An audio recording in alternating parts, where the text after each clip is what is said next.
Hello बच्चों, ये आपका दिल्ली जीएनसीटी ने ये आपका मिड टर्म एग्जामिनेशन का एक सैम्पल पेपर निकाला है 11th क्लास का हिस्ट्री का। इसके आज हम क्वेश्चन पेपर को सॉल्व करेंगे। आज हम इसके दो सेक्शन ए और सेक्शन बी कवर करेंगे। तो पहले इसकी इंस्ट्रक्शंस पढ़ लेते हैं। इंस्ट्रक्शंस में इन्होंने कहा है कि सभी प्रश्नों के उत्तर देने हैं। कुछ में आंतरिक विकल्प होंगे, यानी कि एमसीक्यू वाले क्वेश्चन भी हो सकते हैं आपके, तो उसको एमसीक्यू के अकॉर्डिंग आपको आंसर करना है। खंड ए में आपके प्रश्न 1 से 20 होंगे, जो आपके वस्तुनिष्ठ प्रकार के यानी कि एमसीक्यू क्वेश्चन है, ऑब्जेक्टिव क्वेश्चन है 1 नंबर के। प्रत्येक का एक शब्द या एक वाक्य में उत्तर देना है। खंड बी में आपके प्रश्न नंबर 21 है, वो बहुविकल्पीय प्रश्न यानी कि केस आधारित प्रश्न है, ये आपका 3 नंबर का है। खंड सी में आपके 3 नंबर वाले प्रश्न है, जो आपकी प्रश्न नंबर 22 से लेकर प्रश्न नंबर 25 तक होंगे, और इनकी जो शब्द संख्या है वो 100 से ज़्यादा नहीं होनी चाहिए। खंड डी में आपके 8 अंकों वाले प्रश्नों के उत्तर हैं, जो 26 से 28 तक हैं। इनको आपको 350 शब्दों के अंदर अंदर उत्तर देना है। खंड ई में आपका 29 से 31 है, जो कि स्रोत आधारित प्रश्न है। इसमें से प्रत्येक प्रश्न जो है वो 5 नंबर का है। और खंड एफ में आपका 1 नंबर का एक क्वेश्चन आएगा, जो आपका मैप बेस्ड होगा, यानी कि मानचित्र बेस्ड होगा, जिसमें महत्वपूर्ण परीक्षण वस्तु की पहचान आपको बतानी होगी। वो मैप में आपसे पूछेंगे, आपको बताना होगा। तो खंड ए में आपका पहला क्वेश्चन है, इन कथनों पर विचार कीजिए। वो कह रहा है कि मेसोपोटामिया में खनिज संसाधनों का अभाव था। दक्षिण के अधिकांश भागों में औजार, मोहरें, मुद्राएं, आभूषण बनाने के लिए पत्थरों की कमी थी। इराकी खजूर और पोपलार के पेड़ों की लकड़ियां, गाड़ियां, गाड़ियों के पहिए और नाव बनाने के लिए कोई अच्छी खासी सुविधा नहीं थी। औजार, पात्र या गहने बनाने के लिए कोई धातु वहाँ उपलब्ध नहीं थी। तो मेसोपोटामिया वाला जो आपका चैप्टर है, उसमें आप अगर पढ़ेंगे तो आपके पाठ में ही वो साफ साफ उन्होंने ये सारी ही बातें लिखी हुई हैं कि खनिज संसाधनों का भी उस वक्त अभाव था। देश के अधिकांश भागों में औजारें बनाने के लिए पत्थर भी नहीं थे, मोहरे बनाने के लिए पत्थर नहीं थे, इराकी खजूर, ये सब नाव बनाने के लिए कोई सुविधा नहीं थी, और औजार, पत्थर, गहने बनाने के लिए धातु उपलब्ध नहीं थी। चारों ही बातें सही हैं, इसलिए आपका ऑप्शन ABCD वाला ही सही आएगा। अगला क्वेश्चन है, मेसोपोटामिया में बसे शहरों के बारे में क्या सही है। वो कह रहा है कि मेसोपोटामिया जो शहर बसे हुए थे, उनके बारे में कौन कौन से कथन सही हैं। पहला कथन है, ये 2 प्रकार के थे। दूसरा है, बस्तियों ने कलात्मक मंदिरों का विकास किया। तीसरा है, बस्तियां व्यापार के केंद्रों के रूप में विकसित हुई। और चौथा है, बस्तियां साम्राज्यवादी बंदोबस्त या शहरों के रूप में विकसित हुई। इसमें से बच्चों आपके ये 3 ऑप्शन सही हैं। ये 2 प्रकार की थी, बस्तियों ने कलात्मक मंदिरों का विकास किया और व्यापार के केंद्र के रूप में विकसित हुई। तो आपका आंसर आएगा 1, 2 और 3। तीसरा क्वेश्चन है, ये कह रहा है कि इन कथनों पर विचार कीजिए। मेसोपोटामिया की सबसे पुरानी ज्ञात भाषा सुमेरियन का स्थान 2400 ईसा पूर्व के बाद धीरे धीरे अक्कदी भाषा ने ले लिया। अक्कदी भाषा में कीलाकार लेखन का रिवाज ईस्वी सन की पहली शताब्दी तक अर्थात 2000 से अधिक वर्षों तक चलता रहा। इसमें इन्होंने सही विकल्प चुनने के लिए कहा है, तो इसमें ये दोनों ही विकल्प आपके सही हैं, दोनों ही बातें ये सही हैं। अगला क्वेश्चन है, किन नदियों ने उत्तर की ओर से रोमन साम्राज्य की सीमा बनाई। इसमें आपको 4 ऑप्शन उन्होंने दिए हैं, राइन, फरात, डेन्यूब और नील। तो इसमें सही जवाब आपका है राइन और डेन्यूब। तो आप आंसर लिखेंगे, ऑप्शन आपका बी सही है, पहला और तीसरा। 5वां क्वेश्चन है आपका, रोमन चांदी के सिक्के जिसे दिनार के रूप में जाना जाता था का वजन शुद्ध चांदी का डैश ग्राम था। इसमें बच्चों जो आपको ऑप्शन दिए गए हैं 2, 3, 4, 5, ये चारों ही ऑप्शन वैसे गलत हैं, क्योंकि आपकी किताब में जो दिया हुआ है आपको आंसर, आपकी किताब में जो आंसर दिया है वो है 4.5 ग्राम। तो आपको जब भी आंसर आएगा तो 4.5 ग्राम ही आएगा। अगर 4 या 5 में से आता है तो आप 5 लिख के आ सकते हैं, क्योंकि 4 से ज़्यादा है।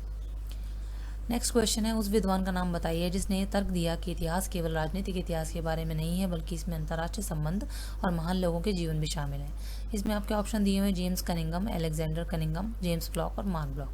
तो इसका सही जवाब है मार्क ब्लॉक। ये बात जिसने कही थी वो विद्वान थे मार्क ब्लॉक। अगला क्वेश्चन है आपका, कौन सा सही सुमेलित नहीं है, यानी कि कौन सा सही मिलाया हुआ नहीं है। पहला ऑप्शन है आपका Martin Luther Germany, Thomas More England, Copernicus France, Galileo Italy. तो इसमें मार्टिन लूथर के बारे में आपको बुक में बताया हुआ है। थॉमस मोर के बारे में आप पूरे चैप्टर में कहीं भी कोई जिक्र नहीं है, और ये इंग्लैंड से भी नहीं थे, ये आयरलैंड से थे। तो इसलिए आपका सही ऑप्शन आएगा बी, यही सही सुमेलित नहीं है। क्वेश्चन नंबर 8 जो आपका है, इसमें आपको एक अभिकथन और कारण दिया हुआ है, यानी कि एक कथन दे दिया है और उसका कारण दिया है। आपको बताना है कि वो कथन सही नहीं है या कारण सही नहीं है, या जो भी 4 ऑप्शन आपको ये दिए गए हैं कि कथन और कारण दोनों सही हैं, और कथन कारण जो है वो कथन की सही व्याख्या है। इसमें दिया है कि कथन और कारण दोनों सही हैं, लेकिन जो कारण है वो कथन का सही स्पष्टीकरण नहीं है। सी ऑप्शन में है कि ए कारण आपका अभिकथन सत्य है लेकिन कारण गलत है, और चौथा है आपका कारण अभिकथन गलत है लेकिन कारण सत्य है। तो अभिकथन में आपको ये कह रहा है कि साम्यवादी कार्यक्रम की सफलता ने उम्मीद का वादा किया, लेकिन दमनकारी राजनीतिक व्यवस्था ने मुक्ति और समानता के आदर्शों को ऐसी नारेबाजी में बदल दिया जो लोगों को चालाकी से प्रभावित कर अपने काबू में लाने के काम आती थी। अब कारण क्या दे रहा है ये कि परंतु इससे शताब्दियां पुरानी असमानताएं नहीं हटी, शिक्षा का विस्तार हुआ और जनता के बीच एक जागरूकता पैदा नहीं हुई। जबकि इसका सही जवाब है कि इससे शताब्दियों पुरानी असमानताएं हट गई थी, शिक्षा का भी विस्तार हुआ था और जनता के बीच जागरूकता पैदा हुई थी। तो इसका मतलब इसका कारण सही नहीं है। तो आप लिखेंगे अभिकथन आपका सत्य है लेकिन कारण सत्य नहीं है। नेक्स्ट क्वेश्चन है आगोदई किसका पुत्र था? तो बच्चों सही जवाब है इसका आगोदई चंगेज खान का तीसरा पुत्र था। तो इसका पहला ऑप्शन जो है वो सही है। 10वां आपका क्वेश्चन है कहा जाता है कि गिलगमेश ने जिस शहर पर शासन किया वो कौन सा था? तो इसका आंसर है आपका उरुक।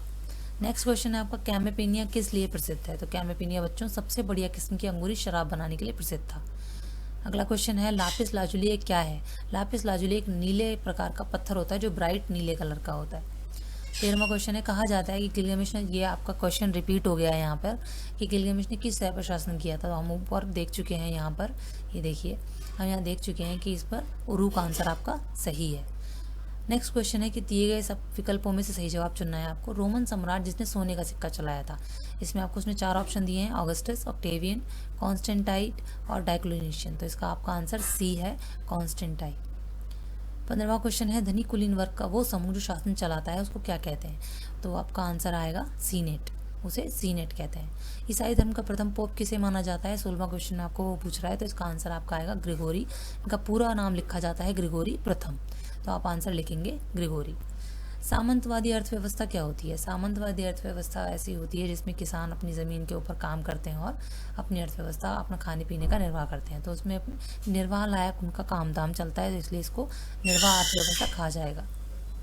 अगला क्वेश्चन है आपका चंगेज खान मंगोलों के किस कबीले से संबंधित थे? तो इसका आंसर है बच्चों आपका कियात। वो कियात उनका कबीला था जिससे वो संबंध रखते थे। अगला क्वेश्चन में पूछ रहा है पट्टिकाएं क्या थी? पट्टिकाएं बच्चों एक वो बताता है कि पट्टिकाएं मेसोपोटामिया के लोग जो थे वो मिट्टी की पट्टिकाओं पर लिखा करते थे, यानी कि जो भी चिकनी मिट्टी थी उसको गीला किया जाता था, फिर उसको गूंदकर और थाप पर एक पट्टी का रूप दे दिया जाता था जिससे वो आसानी से हाथ में पकड़ में आ जाए, और सावधानी पूर्वक उसकी सतहों को चिकना बनाया जाता था। फिर सरकंडे की तीखी नोक से उसको उस पर लिखा जाता था, जिसे कीलाकार तरीके से वो नोक में ऐसा लिखा जाता था कि कीलाकार चिन्ह बन जाते थे। अगला क्वेश्चन है आपका मैनर कौन से वर्ग से संबंधित था? मैनर जो है वो अभिजात वर्ग यानी कुलीन वर्ग जो प्रतिष्ठित वर्ग था उससे संबंधित था। ये आपका बच्चों आता है खंड बी सेक्शन 2 आता है आपका। इसमें ये कह रहा है कि इसके नीचे के स्रोत को पढ़िए और प्रश्नों को उत्तर दीजिए। तो यहाँ कह रहा है कि बेनेडिक्टीन मठों में भिक्षुओं के लिए एक हस्तलिखित पुस्तक होती है, जिनकी हाथ से लिखी हुई पुस्तक होती थी, जिसमें नियम के 73 अध्याय थे। इसका पालन भिक्षुओं द्वारा कई सदियों तक किया गया। इसके पुस्तक के कुछ नियम उन्होंने बताए हैं कि अध्याय 6 में कहा गया है कि भिक्षुओं को बोलने की आज्ञा कभी कभी दी जानी चाहिए। 7 में कहा गया है विनम्रता का अर्थ होता है आज्ञा पालन। 33 में कहा गया है किसी भी भिक्षु को निजी संपत्ति नहीं रखनी चाहिए।